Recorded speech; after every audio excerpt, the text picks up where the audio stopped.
All right, this is chapter 8, often referred to as In Between the Wars, the Roaring Twenties, and the Great Depression. This is the time between World War I and World War II. So you have the United States. They emerge from World War I as a huge global power. You then have the 1920s, which becomes this birthplace for modernism, a culture shift, changing from old traditions to new.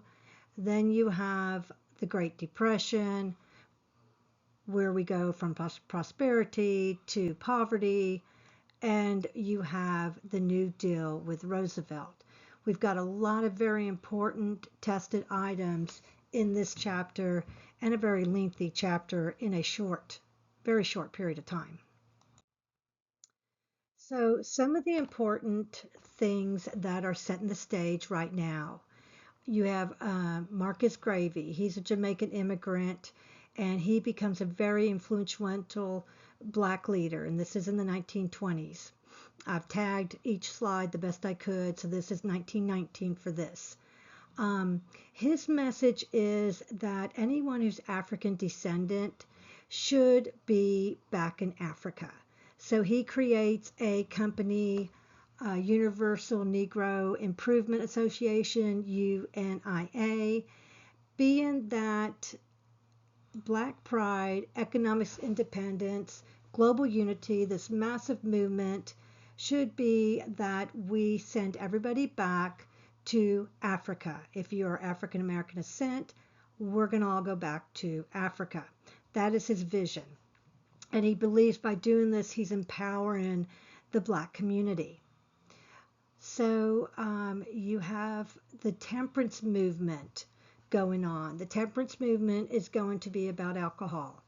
Drinking alcohol was sinful. It's causing crime, poverty, domestic violence, and the strongest supporters are from the rural South and the West. So alcohol is this huge threat to family stability and family morals. You've got two huge organizations going against alcohol, the Anti-Saloon League and the Women's Christian Temperance Unit. They're going to be leading for national prohibition and eventually the 18th Amendment to prohibit alcohol. You also have Frances Willard, who is also championed for women's rights, women's suffrage, and for laborers. And then you have the idea of the Red Scare. And this is partially because during World War I, well, not partially, a lot to do with it. During World War I, Russia drops out and Russia becomes the USSR. So Vladimir Lenin comes into Russia and creates a communist country, and it's going to stay that way till the 80s. So that is going on, this idea of red representing communism coming over into the United States. Okay, we're going to discuss prohibition. This is the 18th Amendment. It's passed in 1919 and it's put in effect in 1920. What it's going to do is ban the manufacturing, the sale, and the distribution of alcohol in the United States. So supporters of the prohibition, they believe that if they can control alcohol consumption, it's going to reduce crime, it's going to strengthen family, and it's going to improve the overall public morals. So instead, it's going to actually have the opposite effect. So rather than eliminating drinking, the law is going to actually be ignored from 1920 to 1933. Millions of Americans are going to continue to consume alcohol. They're just going to consume it illegally. One way is called speakeasies. These are like private clubs that you had to know passwords to get in, and they're down in basements, places where they're hoping that the cops will not find them. The other thing you have are bootlegging networks. Bootlegging is making alcohol illegally, usually done in the mountains, and then transported to whoever it is that's buying it.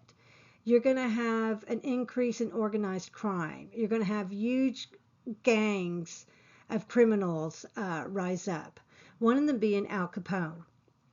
Al Capone makes an enormous profit off of supplying illegal liquor. You have police corruption increase. You have violence between these gangs are just going to become common. And you have a public disrespect for the law altogether. So prohibition becomes a national lesson and how difficult it is to enforce a law that people do not want nor do they support. So the failure of prohibition helps us understand the relationship between Americans and their government. So it demonstrates two things. One, that moral behavior cannot simply be legislated, and that laws must reflect the will of the people. If they don't reflect the will of the people, they are not going to be effective. So the 21st Amendment will pass in 1933. It repeals the 18th Amendment. This is the only time in U.S. history that one amendment has been completely overturned by another amendment. So this repeal marks the end of a major social experiment. And also it's going to signal this shift towards more practical policy making during the Great Depression.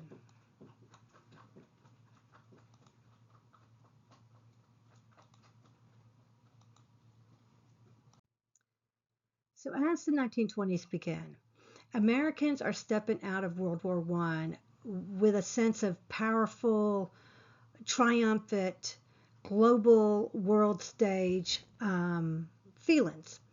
The nation had won the war. We were only in it for a year or so, but we came out glorious. The economy is booming. Many people believe that we've just gotten out of this war. Life is fantastic. Nothing horrible will ever happen again. So there's this false assumption. People are living it up. Their belief that the future only holds opportunity, nothing else. There's not going to be anything else like they've seen before. So there's this confidence about this error that is going to be popped pretty fast. So people wanted to live boldly. Okay, you had women who had been taking over jobs for men, so they've realized a whole different sense about themselves. They want to have fun. They want to be respected. They want to be outside of this domestic sphere that they have always been held to. So this spirit of celebration, one of the great works is The Great Gatsby. These are pictures from the movie. This actually it captures this glittery promise, this age of no failure, everything being great. And this is what the Roaring Twenties is. And this is how it opens up. You have some changes in society. Okay, like I'd said, um, society had changed. Women had gone and done things that they normally had never done. They had a very domestic sphere that they were supposed to stay in. They were meant to be mothers, wives, care for the house, care for the children. But yet in the war, they stepped out of those roles and went and did jobs that men would do. And a lot of women are not wanting to step back into those roles. So you have a different shape of the modern family. Marriage increasingly centered on romantic love, and children were viewed as individuals who needed guidance and education rather than just simply contributing into the labor of the household.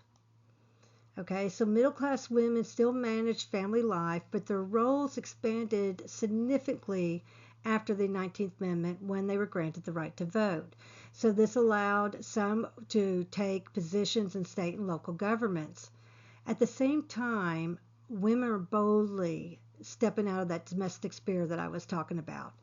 They're challenging this long-standing expectation of how they should dress, how they should participate in public life. More women begin to join colleges, enter the workforce, and embrace new freedoms that typically were held only for men. They want to drive cars, they want to ride bicycles, they're going to smoke, they're going to drink, and they're going to change the way that they dress. So no longer are they going to be hiding their entire bodies in full-length dresses and their arms completely covered. And this is going to get to the flapper girls. Women are going to show their elbows and they're going to show their knees. And this is going to be scandalous when they do this. But they want to enjoy dancing. They want clothing that has freedom and movement. And they're going to cut their hair to little short bobs. It's mostly going to be the women in the city versus women in the rural areas. So this shift, this rise in modernism, they're going to start having movies, radios, sports, automobiles. It's going to just boom and change the economy. The youth culture is going to embrace new fads like flagpole sitting. They're going to do marathon dancing where they dance all night. They're going to do a new dance called the Charleston. And they're going to have all different types of new language, bootlegging, speakeasy, flat tire. And you're going to have a group of writers that are known as the Lost Generation.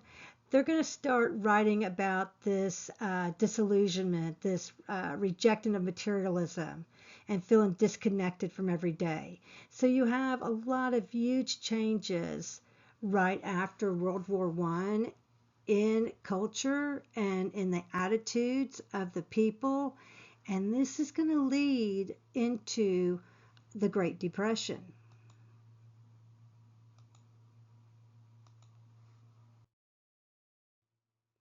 Okay, so we have our flapper girls. These are kind of the group that is going to lead the change in dress. You see in the pictures, they are showing their knees and their elbows, okay? These are young, rebellious girls that are doing this. Flapper girls lived in the cities. They liked to dance. They wanted to enjoy themselves. They wanted to have a lot of the same freedoms that their male counterparts did. And they wanted to dress what was comfortable to them. They've got short hair. And women, these, like I said, were the women in the cities. The women in the rural areas only kind of read about the flappers, which is what they're going to be called, in magazines. But these are the women who are going to be on the front lines of changing the idea of what all a woman could do. So this is really a transformation of women's rights, and they're identified as being strictly to the Roaring Twenties.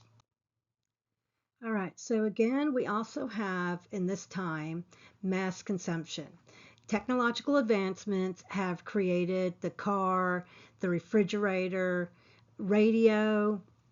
We have cheaper, easier ways to be mobile, to go places with the car. We have mass marketing, advertisements huge at this time period. And another thing is buying on credit. So this belief that nothing is ever going to be bad again. We went to war, we came out of that war victorious on the world stage. We're just going to have wonderful times ahead. That's going to cause families to buy outside of their means. Okay, so buying on credit, they want all the new wonderful luxuries when they really do not have the money to buy them. Okay, let's flip over to the African American community at this time. You have what's called the Harlem Renaissance. This is going to be in New York, which is a huge black urban community in the United States. Harlem still exists. It was marked by overcrowding, unemployment, and poverty. So out of these conditions, we're going to have what's called the Harlem Renaissance. It's going to be this powerful literary and artistic movement that is going to be characterized by the celebration of Black identity, creativity, and intellectual life. So you're going to have some of huge names, writers such as Langston Hughes, Claudia McKay, Zora Neale, Hurston. All of these writers are African American, and they're going to give a voice to this experience. They're going to explore these themes of struggle, pride, and cultural heritage. So that is going to bring a spotlight to Harlem. The other thing we have going on that's going to take off across the United States and world is going to be jazz. So you have famous jazz artists that are going to come from just folk tradition, rural South, and they're going to create these verses that are blended with all different types of rhythms of jazz and blues. And the music is going to just be a cultural awakening. So jazz is going to just sweep across the nation, influencing everything from fashion, poetry. It's going to go into clubs, theaters. It's really going to be the pulse of the new sounds. So then you're going to have famous blues singers like Betsy Smith. She's going to become nationally famous with jazz. And this is going to be something that transforms in this time period into all different types of American culture. Okay, so we talked a little bit about Al Capone from before. He is going to be from New York. He is going to be a crime boss. He's going to rise to power in Chicago, leading a criminal organization called the Outfit. And of course, it's going to be during Prohibition that he does most of his illegal crimes. He's going to bootleg, he's going to gamble, bribery. He's going to control the city's illegal alcohol trade. Well, he's going to become known for the St. Valentine's Day Massacre in 1929. This is when 7 members of a rival gang are going to be brutally murdered in a garage, and it's going to be believed to have been ordered by Capone, even though he was never formally charged. So despite years of violence, corruption, criminal activity, the federal government will ultimately bring him down, not for murder or bootlegging, but for tax evasion. And he's going to finally have his downfall in 1931.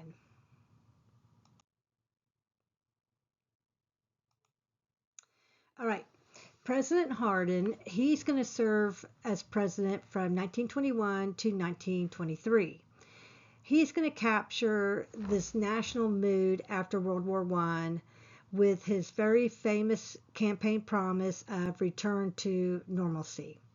Americans were exhausted by the war, the social upheaval, and then all this rapid change.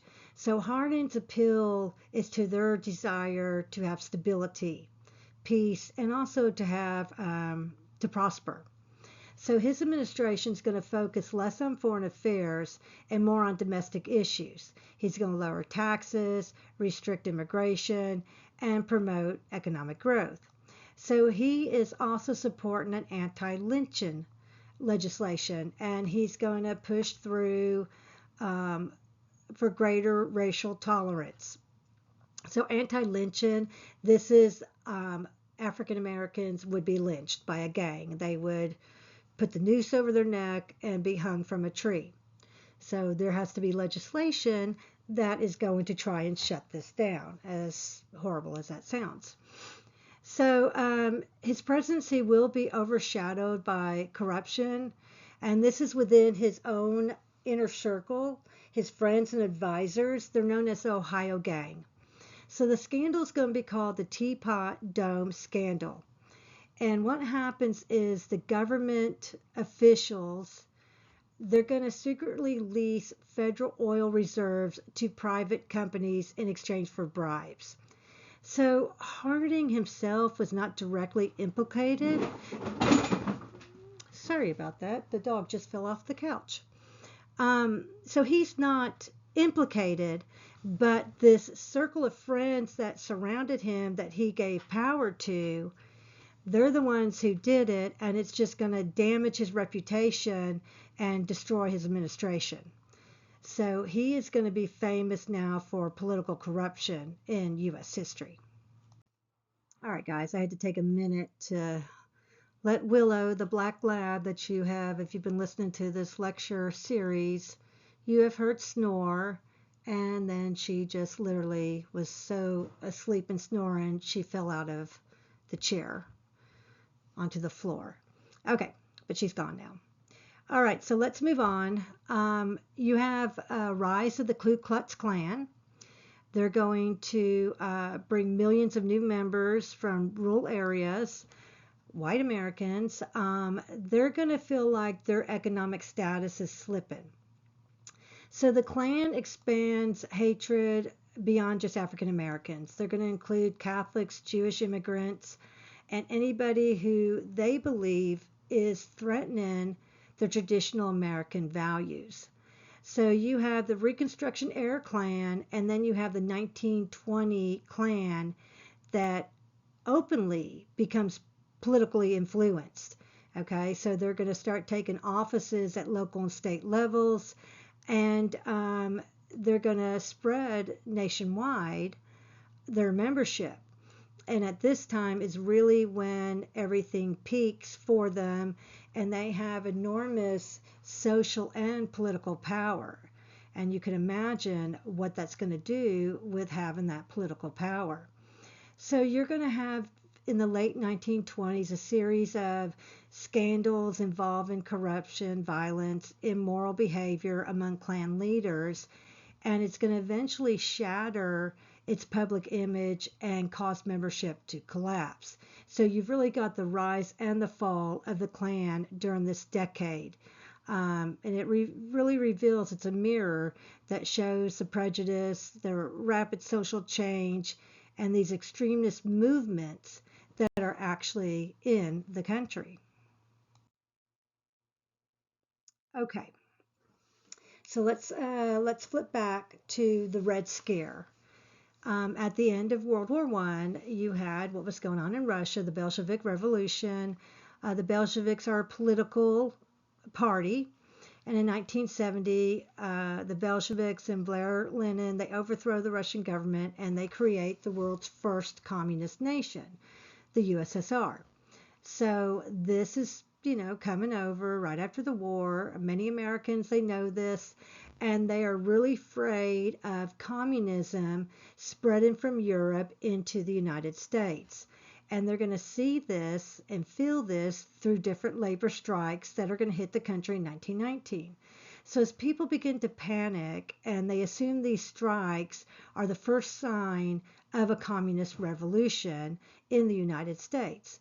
So we're going to see this twice. We're going to see this later on too with McCarthyism. So this first trigger of the Red Scare is a period when the U.S. government responded with extreme measures.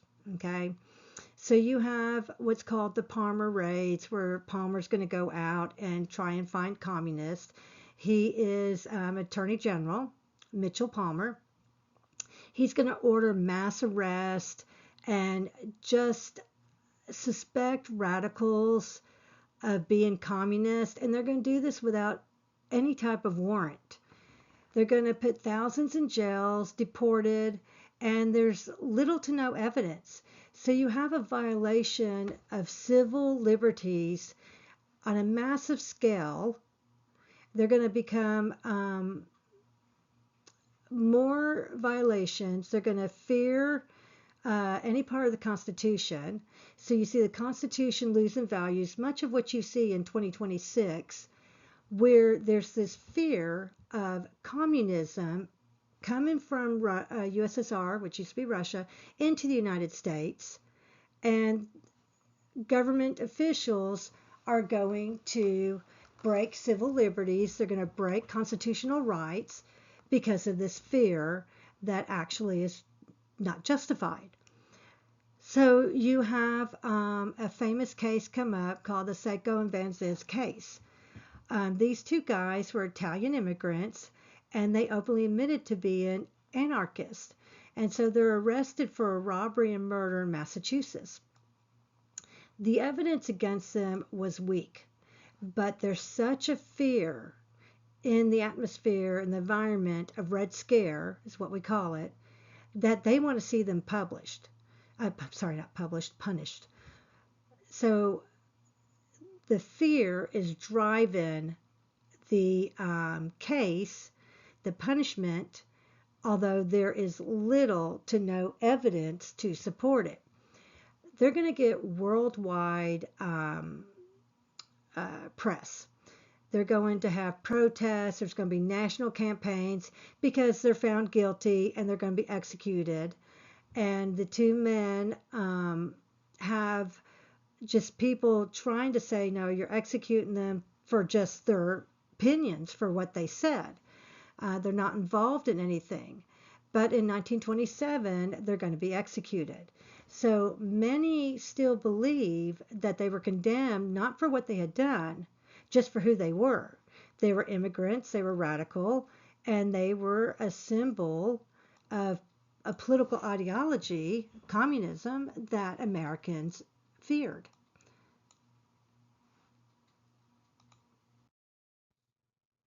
Okay, so we have different things going on in society.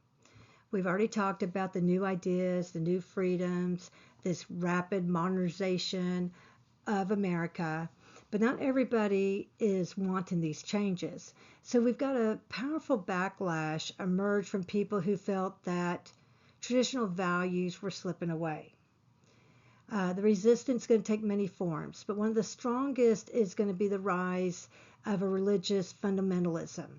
This is a movement that insists that the Bible should be taken literally and that modern science and scientific ideas were dangerous to society and should not be taught. So one of the first things we'll tackle is 1923, the Anti-Evolution League. They're going to successfully push to bar the teaching of evolution in public schools. Evolution is taught as a scientific theory with biology. So we have what's called the famous Scopes monkey trial of 1925. What happens is the Tennessee teacher, John T. Scopes, he deliberately teaches the theory of evolution in challenge to the law. He's put on trial by a leading fundamentalist, William Jennings Bryan, and then he's defended by Clarence Darwood of the ACLU. So Scopes is found guilty and he's fined, I think, $100. But it's actually why it's important is it's going to expose these deep cultural divides between modern scientific thinking and traditional religious belief. So at the same time, you've got the federal government responding to social change within its efforts to control who can enter the country. You have a surge in immigration between 1920 and 1921. Many Americans feared that the newcomers who are coming in, immigrating to the country, they're going to disrupt the culture and the radical racial order that they believe in. They're going to radicalize things and change the way the country is moving. And again, these people are already worried about the modernization of the country and this new way of thinking. They want things to go back to the way they were before the war. So we have the National Origins Act of 1924. This is going to reduce immigration from Europe, but it's going to completely halt immigration from China. Okay, so we can see kind of the superiority thinking of the Anglo-Saxon. Then you have nativism. This is the belief that the people who are born in the United States, their interests should be protected. They should be protected over any immigrant. After that, we have got the idea of eugenics. This belief starts in America and eventually is going to be involved in World War II and Hitler. So eugenics is the idea that we can control society if we improve society through reproduction. So we're going to control what type of person is reproduced, basically. So this is, of course, a racist theory. The perfect person is going to be light-skinned, blonde hair, blue-eyed. Okay? They're going to be naturally superior. And we'll add social Darwinism as another layer into this argument of different races and social classes. Okay, so what they're going to do is anyone whom they feel, the government feels, is maybe has a bad moral standing. Anyone, I shouldn't say anyone, it's going to be women. We're not going to sterilize men, we're going to sterilize women. So any girl, woman who seems like they are not morally correct, who seems like they might be feeble-minded, who has um, any type of handicap, any type of deformity, okay? We don't want, the U.S. does not want them to reproduce. So we're going to sterilize them through forced sterilization. And we're going to do this all the way to 1972. It's going to start in 1927 and be made law, and it's not going to end until 1972. So if a woman has any issues, feeble-minded, any type of educational issues, any type of imperfect, or they are not lining up to what the biblical traditionalism should be of a woman, they're going to be forced to be sterilized. So one of the first cases to make it legal is going to be Carrie Buck in Virginia. So under the Virginia Eugenic Sterilization Act of 1924, she was forcibly sterilized in 1927, okay, after being wrongly labeled feeble-minded. The problem that they had with Carrie is she grew up in poverty. She's placed in foster care at a very young age, and she's going to become pregnant at 17 after being assaulted by a relative in her foster care. So she's going to be labeled feeble-minded. She's going to be sent to Virginia State Colony for epileptics and feeble-minded people. Her pregnancy was used as proof that she was morally unfit, even though she had been a victim of a crime. They don't consider it a crime. They figured that she was just a party girl and she's morally unfit, so she needs to be sterilized. So this law that was passed for eugenic sterilization, it is going to forcibly sterilize way over 6,000 women. And she is the test case to the law. Her case was Buck v. Bell, reached in the U.S. Supreme Court in an 8-1 decision that the court upheld the sterilization law. And what it's famous for is Justice Oliver Wendell Holmes Jr. He writes a famous line that says, 3 generations of imbeciles are enough. So Carrie's mother, Carrie, they did not want another imbecile to be born from her. So this really opened the door to widespread sterilization, and by the time we get to 1972, it's a total of 8,300 people, but we know they're women, were sterilized. So after this, Carrie Buck lived a very quiet life. She was a domestic servant, so she worked in a house, and then she later married. But, of course, she could never have children.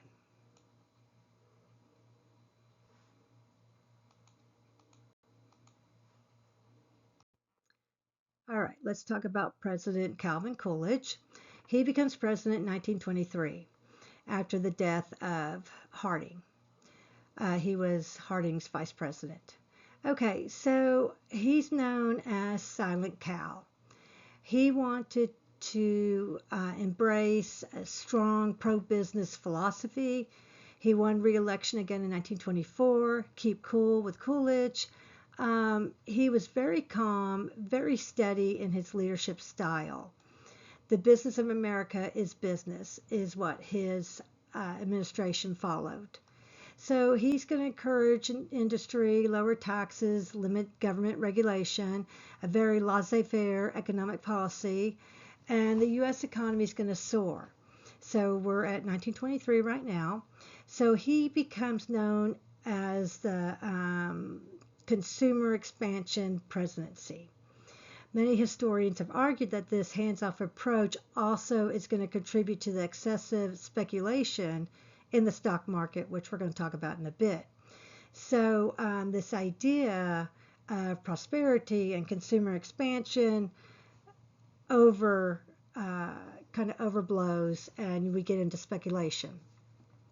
Okay, so Coolidge's presidency becomes a key example of the strengths and the risk of having a minimal government involvement in the economy, which we refer to as laissez-faire. Okay, we're going to go now to the Great Depression.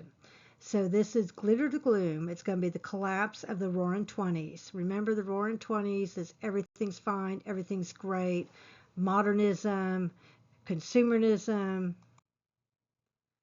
change in all different aspects of life.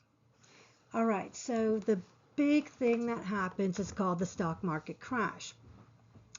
Like I said, during the 1920s, the American economy looked unstoppable.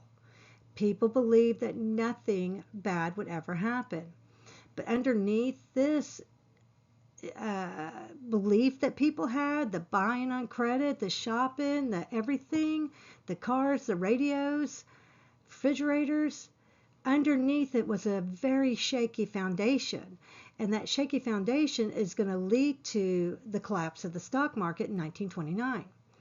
All right, so you have this overproduction that factories are doing, producing new consumer goods at record speeds, cars, radios, refrigerators. By the end of the decade, many Americans didn't just have all of these things. They didn't have the money to buy all of these. They kept buying on credit. As a result, companies were soon making far more products than they could even sell. So no matter how low they priced them, the Americans were running out of money and buying everything on credit. So at the same time, banks are making risky decisions. They're investing their depositors' money in unsound ventures. And this is going to leave ordinary people very vulnerable if anything goes wrong. Okay, so the stock market becomes the center of national obsession. Millions of Americans are buying stocks, not because they understood the stock market or the companies, just because they're hoping to get rich fast. So what's happening is there's this speculation that everything's great. There's buying on credit. People are buying items that they cannot pay cash for. Okay, so you're in over your means. Then in the stock market, to get rich fast, people are going to do what's called buying on the margin. And the easiest way to explain this is they're going to buy a stock, but they're only going to pay 10% of the cost of that stock, and they're going to borrow the rest. They're going to do this because they know that they're going to make millions in the stock market, and as soon as they do that, they'll pay off whatever they put down or what they borrowed against. So this is going to allow people to gamble with money that they really do not even have. So this is going to push, the speculation is going to push stock prices far above the real value. It's going to create this bubble that is not realistic and cannot last. So when experts warn that the price are being inflated, these stocks really are not worth what they are being priced at. So as everybody is buying and buying, a stock price is going to go up and up. Even if it's not valued at that price, it's still going to rise. The same thing happens when it falls. So you have all of these investors, all of these people buying and selling inflated stocks, stocks that are not worth what they're selling. And then you have Black Thursday, October 24th, 1929. This panic explodes. And later we have Black Tuesday, October 29th. Okay, investors are getting nervous and they begin to start kind of selling off their stocks. This is Black Thursday, October 24th. Then that goes into a full panic when people start selling to Black Tuesday, October 29th. This is when you have this frantic selling, and when you sell a stock, that price goes down. So if you have a stock that you've put up $10 for, a $100 stock. You put $10 towards it. You've borrowed $90 from investors or the bank, putting up your house and whatever. That stock's worth $1. Everybody starts pulling out of that stock. It's now worth 90 cents, 80 cents, 70 cents, all the way to zero. The more people who pull out of that stock, the faster and lower it goes. So people are looking at their stock that was $100. It's now $90. Should I try, cash in and just lose $10? And then once they do that, it goes down to 80, 70, 60, 50, on down. And people panic and they pull out of the stock market. So what happens is these people had borrowed so heavily to buy the stocks, which we don't allow anymore. You can't buy on the margin. You have to actually have the cash to pay for the stock in full. So you have all these lenders. Once the stock market crashes and all these stocks go to zero, worthless now, you have all of these people who had borrowed money from lenders. Well, these lenders are demanding repayment. The investors can't provide it. Stocks are gone. People, their savings have been wiped out. Businesses are closed. Workers are losing their jobs because if you had bought on the margin, you were just a regular person. You bought some stocks, you paid $10 for that $100 stock, you borrowed $90, you put your house up. Well, now those investors, they need their money because they've lost their fortune. They're now coming out after that, and they're now taking your house to recoup their money. Okay, so at the same time, people who had not even invested in the stock market, people who had just been saving their little nest egg in the bank, put all their money in the bank to save their nest egg, they spent wisely, who knows? Once those banks start trying to recoup their money, the banks close. So what it means when the bank closes, they're keeping all your money. There's no protection for you. Your money is in their safe. They've lost everything. They're now keeping your money. So even if you did not invest in the stock market, you did not spend your money foolishly, all you did was put it in the bank for safekeeping, you've lost all your money. Okay, so we have businesses close, workers lose their job, factories shut down, families who had once really made wise decisions, had kept their money safe in the bank, now lost all that money because the bank was keeping their money. These people are now trying to find food. They're losing their houses. And this is going to lead straight to the Great Depression. All right, so we talked a little bit about this. You're going to have a collapse of the American financial system. National banks close. Okay, there's no laws protecting your money like there is now. People can't repay their loans. People who've bought on credit can't repay that.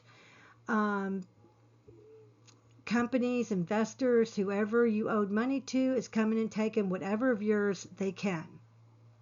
People are losing their homes. Either losing their homes because they were put up for collateral or losing their homes because they no longer have money, no longer have jobs. You've got 1 out of 4 are unemployed. Okay? Then you have no government support to feed people, no government support for housing, nothing. You just have this complete, from the Wall Street chain reaction of banks, businesses, farmers, ordinary people just across the country are plunged into the worst economic disaster in history. So as the Great Depression deepens and optimism and confidence that completely defined the 1920s, the Roaring '20s, it disappears overnight. Okay, it's 1929. Now we have hopelessness, worthlessness of millions of people. People who had always worked hard, supported their families, now found themselves without jobs, without savings, without any way to provide for their family. You have soup kitchens and bread lines stretched across blocks in the cities. You have churches, charities, local communities doing everything they can to help the people in need with the resources that they had available. So at this time, like I said, there's no government safety net, there's no unemployment, no insurance, no food assistance, no housing support. And you have hundreds of thousands of people who basically overnight are forced to live on the streets in these makeshift shacks. Okay, this is not something that we'd ever seen before. So families are wandering together from town to town, just carrying the belongings they can. They're ashamed, they're defeated, and the depression is going to reshape daily life. It strips away any idea of security, any idea of dignity, and it really changes the optimism, the confidence, everything that America had when it had come back from the war. All right, let's look at the. All right, we're going to take a look at how the government responds to this, because this is part of the issue. So Hoover is president in 1929, okay? And he organizes a U.S. food production during World War I. He has this promise of a chicken in every pot and two cars in the garage. He's thought of as boy wonder. But what he actually deeply believes in is the role of government as rugged individualism. This is the idea that America should be self-relevant and not dependent on the government for support. What he fears is that excessive federal intervention would threaten capitalism.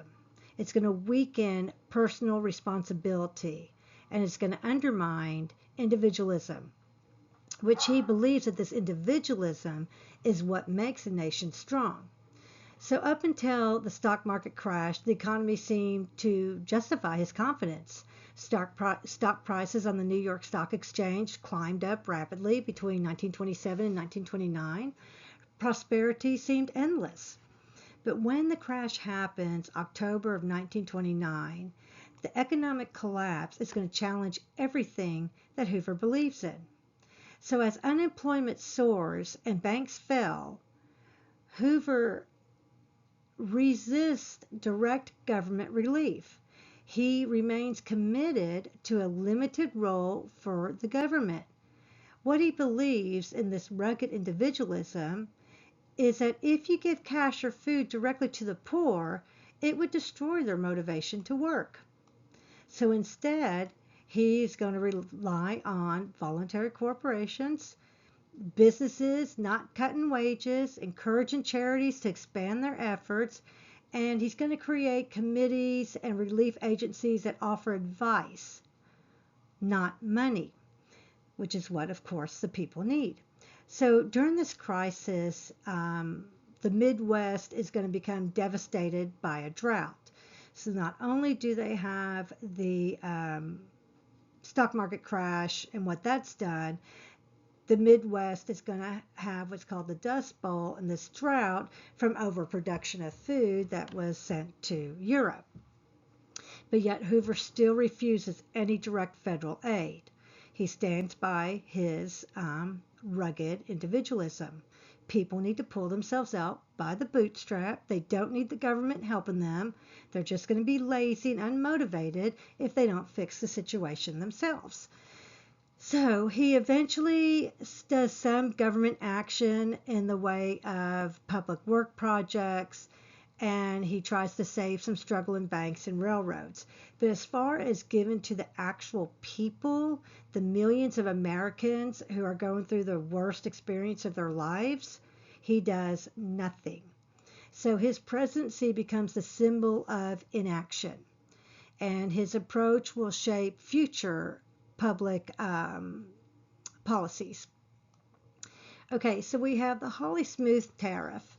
It's passed in 1930. and it takes effect in 1931. So this becomes one of the most damaging economic decisions of the early Depression era.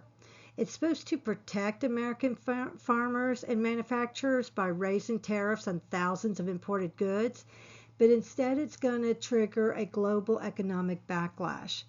Other countries are going to raise their own tariffs. They're going to shut out American products out of their foreign markets. International trade is going to be weakened by the Depression, and the collapse of American farmers who depended on selling their crops overseas are going to be hit especially hard as exports plummet. So factories suffer, and our farmers are going to suffer too. This is going to be a large part of how this depression turns into a global depression. This picture is a real good example of how the Depression just affected everyday Americans. If you look, these guys are in suits. They're nicely dressed. There's still that idea of the greatness of America, but nothing helping to relieve what they're going through. All right, so what we have here is called Hoovervilles. It's a slam against President Hoover. So you have families who lived comfortably, ordinary lives. They suddenly find themselves with nowhere to go but the streets. Jobs disappear, banks failed, people lose their homes overnight.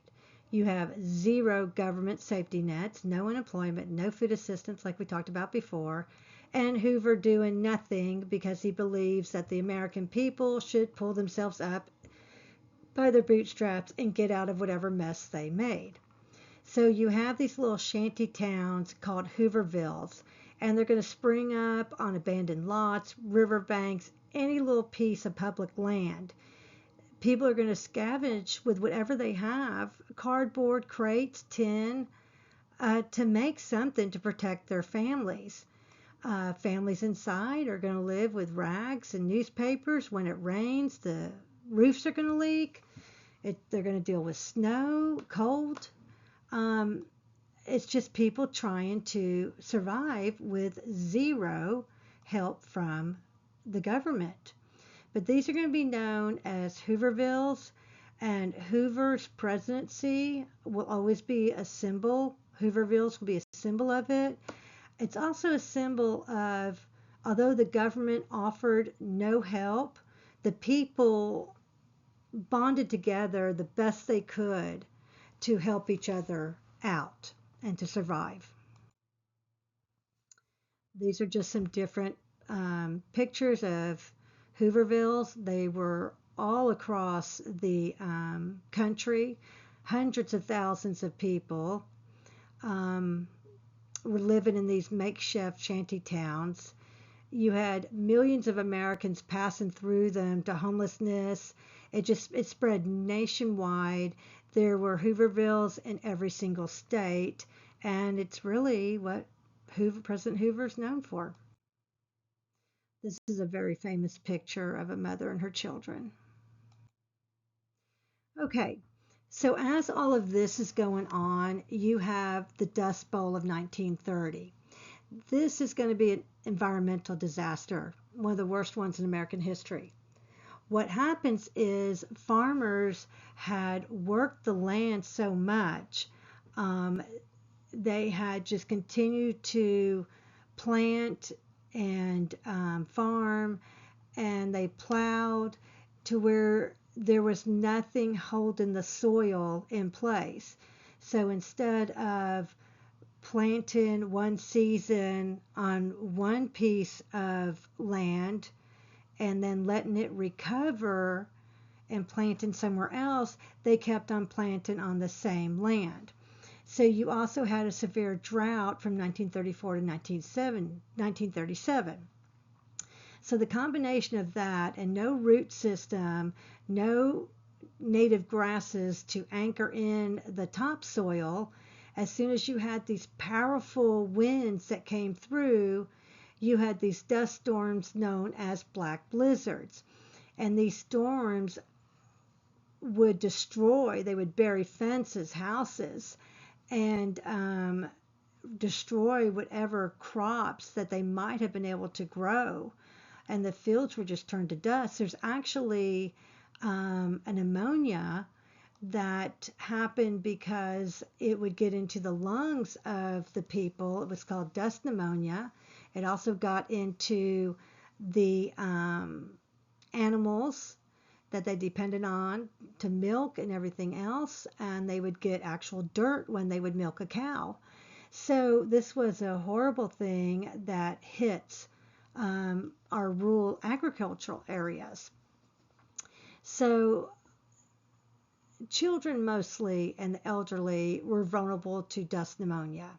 So it became this deadly condition caused by breathing in the soil that actually coated the insides of the lungs.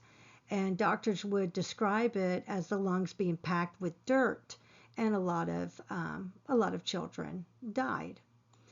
You then had the Great Exodus. You had the belief that in California everything was beautiful and golden, and you had Route 66, which was the major road to get to California.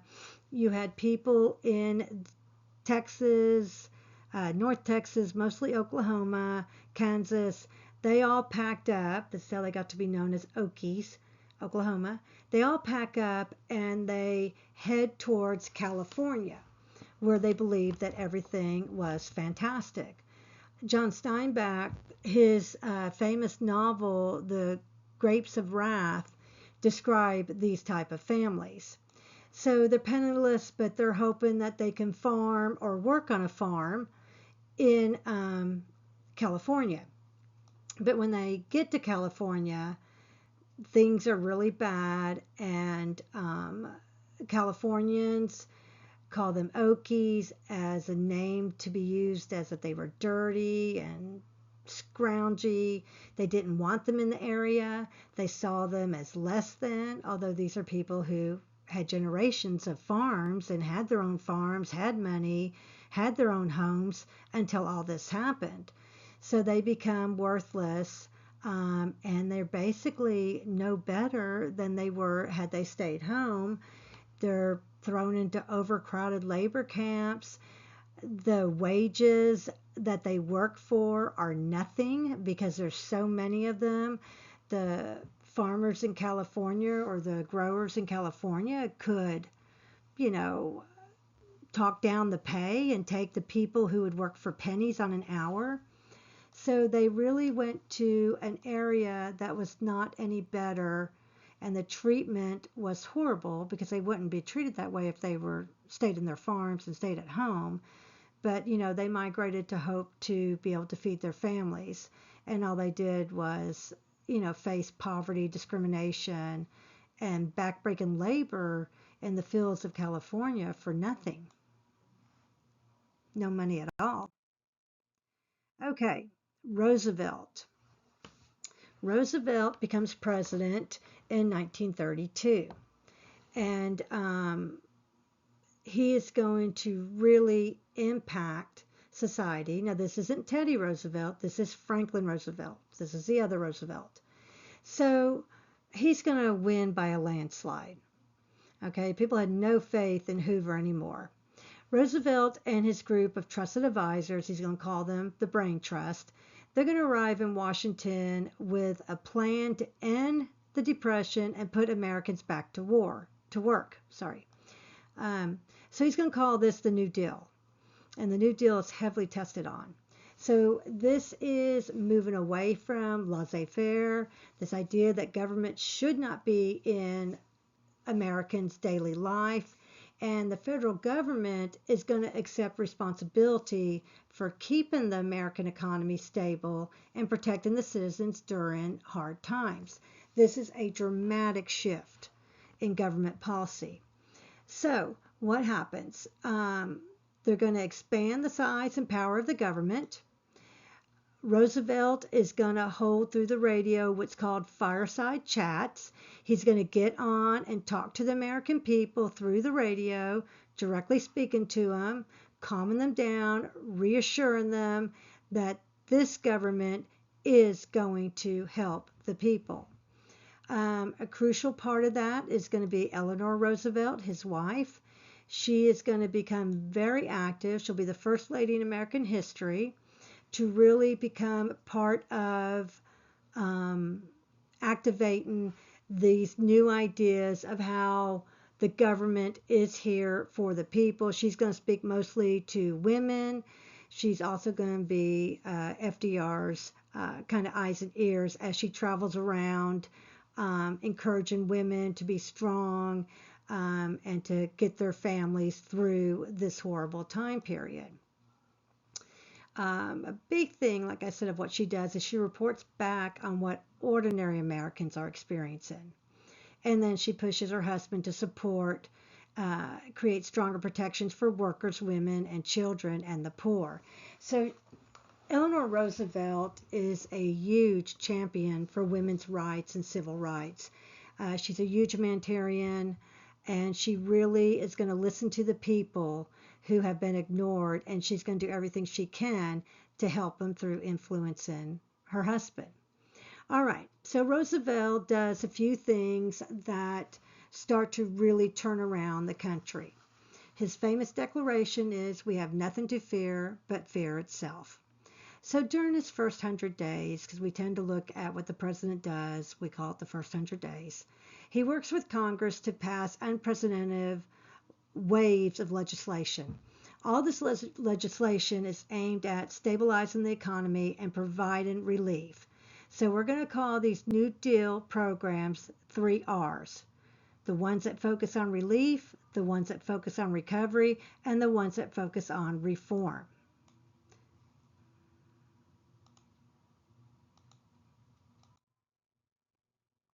So relief.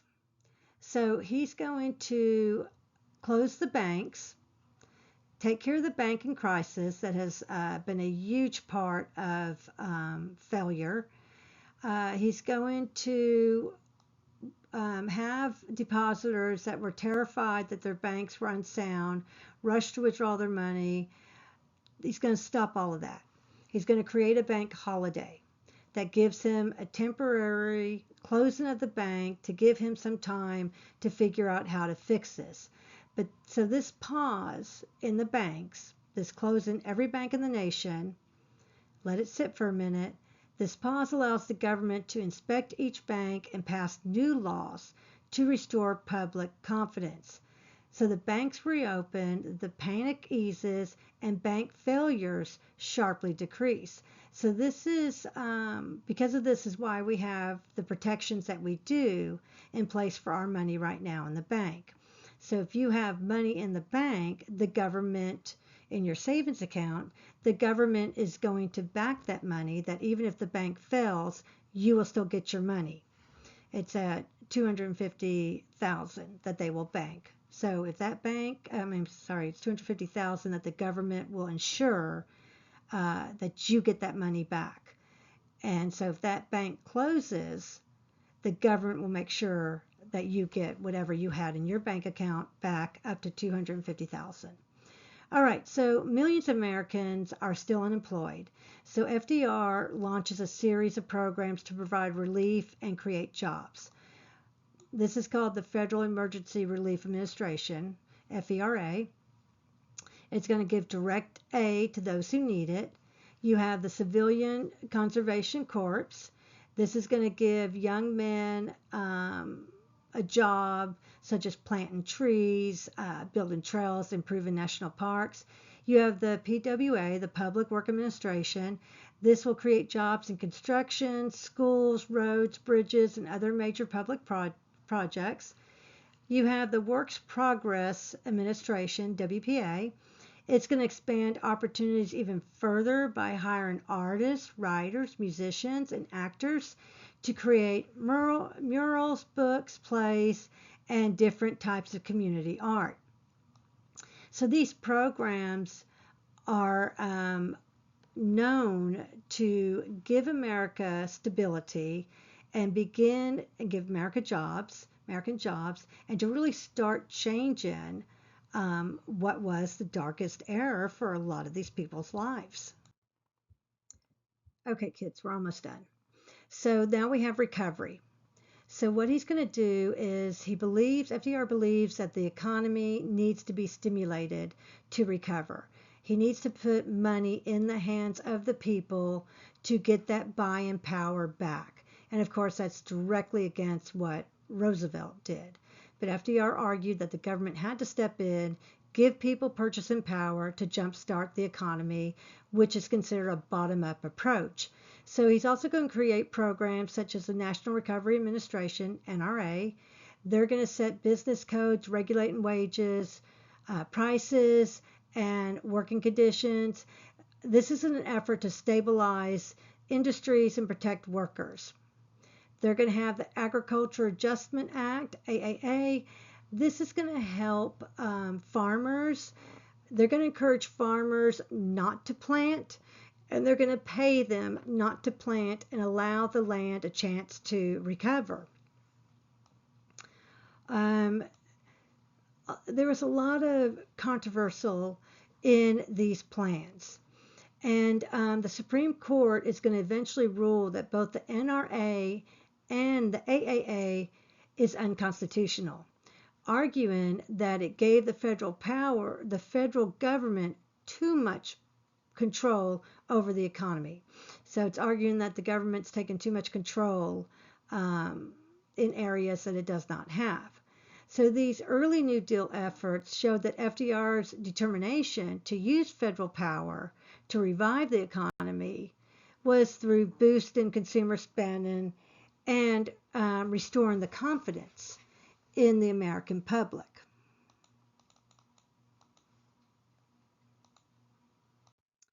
All right, our last R is reform.